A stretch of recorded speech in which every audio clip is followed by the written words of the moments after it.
even more very serious breaking news that you've probably already heard, but I want to elaborate on it some more because I don't think my theory is a theory anymore. I'm just going to say it, okay? And we should all be deeply, deeply concerned by this. But 3 major things happened here today on Wednesday that I believe are all connected. The first one you probably already heard a few hours ago. Jimmy Kimmel was just canceled indefinitely, pulled off the air by ABC after commenting on Charlie Kirk, and the comments weren't even that bad. And as always, before we dive into the rest of this mess, make sure you like, rage, comment, repost, interact to get the word out, please, and follow along for more updates because this is scary. But I'll let you pause to read here, but the part that concerns me most about this one is that they're saying it was because of pressure from the FCC, and if that's true, that goes directly against our constitutional rights. To my knowledge, the FCC, a federal government agency, is not allowed to encroach on freedom of speech like that. That sounds like a very large case. And whilst this is all happening, 2 other huge things are going down. One, I keep seeing a ton of people reporting that they're getting fired or put on leave from their jobs for their own political opinions that you guys on the right apparently fought so hard for us all to have, right? Until it's against yours and then suddenly you're trying to get everyone fired. But also, out of the blue, the South Park episode that was supposed to air tonight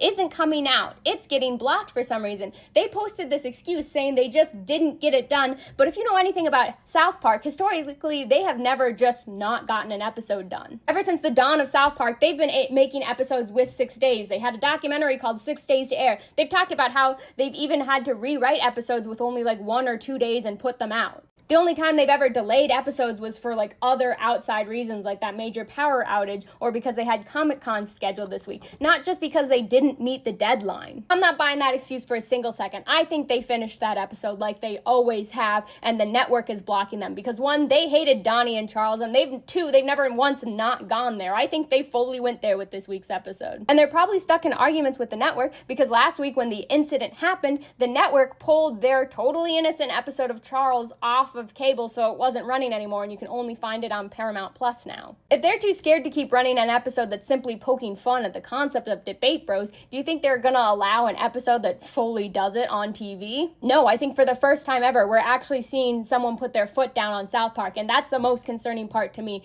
because they have always historically gotten away with doing literally whatever they want. I know it's a silly measurement, but if South Park can't get away with something, I actually do think we're all doomed here. But I do at least hope the next week when they have to release the episode and it has to meet all the guidelines that it is the most sarcastic, like kiss up, squeakiest clean episode they've ever produced to the point where it is obvious with what they had to do. And unfortunately, we will all get the message.